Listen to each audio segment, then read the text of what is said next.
po jako akawuwo. Carrying food for the people of Uganda who are vulnerable. Oluvannyuma lwa President Museveni okulangirira omuggalo ng'omukaweefube eyali ow'okulaba nga tuziyiza ensaasaanya y'ekirwadde ki COVID-19 wano mu ggwanga, gavumenti yavaayo n'enteekateeka mu yayita okuwa abantu naddala abalina obwetaavu emmere omuli akawunga ko n'ebijanjaalo. And to summarize how food is going to be distributed, we would like absolute transparency, absolute accountability, and anybody who tampers with accountability or who tampers with transparency will be provoking the wrath of the law.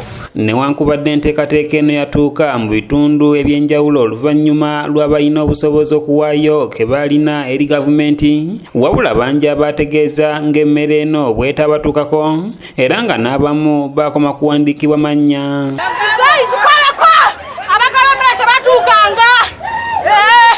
Tina chetuwa bana batuyambe batuwa kawunga abatu batuwa kawunga omwa abatuta abantu batandika okukola tugenda kuvanjala bannange. Abamu ku bano be ba disitulikiti y'e Kasese nga bano bagamba nti eby'okugaba emmere bakoma kubiraba ku TV kyokka nga balina obwetaavu bangi mu kitundu kino. We are very sorry in a way that we tend to segregate a bit those who are pro-category who normally come close to us.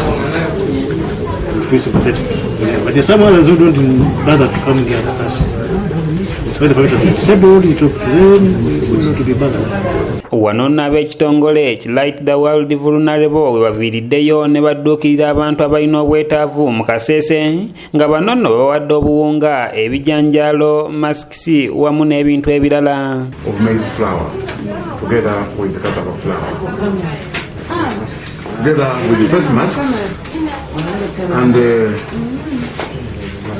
these are the face masks, 500 face masks, together with the posters. Akulidde mu enteekateeka eno Ambrose Mulangira annyonnyodde ku mbeera bawaliriza okudduukirira abantu bano. And when I called Baluku, he advised me that the Kasese majority of people love cassava flour, that they like mixing. Yes, so that's why we also adhere to that, and we felt we should consider also buying what?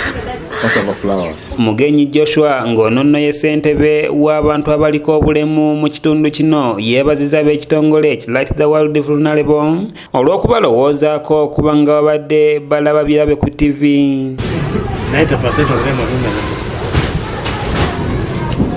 So whereas we were being hit by the COVID lockdown, again now we had the floods coming in